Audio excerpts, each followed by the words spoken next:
Hier, j'ai vu le port de Dalian. C'est un, c'est vraiment gigantesque et ça, c'est impressionnant. Mais avant-hier, j'ai fait la route Pékin pour visiter la Grande Muraille, la Grande Muraille de Chine. Mais ce qui m'a marqué également, au cours du parcours, j'ai vu les forêts. Tout est vert, c'est propre. Et de ce point de vue, la réussite de la Chine également, c'est à travers cette qualité de son environnement qui peut ne pas être considérée dans le cadre, disons, d'une vision industrialisante. Mais néanmoins, c'est un aspect essentiel sur lequel nous aussi, nous allons nous en inspirer. C'est formidable.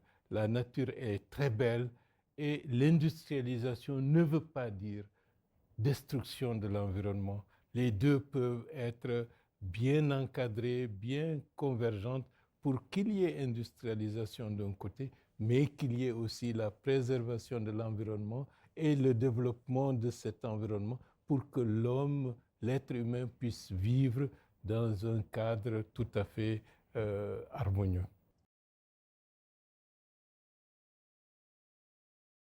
Déjà, bon, vous savez, on sait que la Chine, en l'espace de 4 décennies, est passée d'un pays relativement du tiers-monde à l'une des principales puissances économiques du monde aujourd'hui.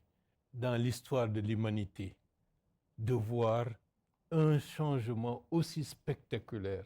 Et cela mérite de notre côté respect devant cette réussite exceptionnelle du leadership chinois de transformation de toute une société qui est la société la plus nombreuse à l'époque, il y a 20 ans, 30 ans, sur la scène internationale. C'est une prouesse majeure.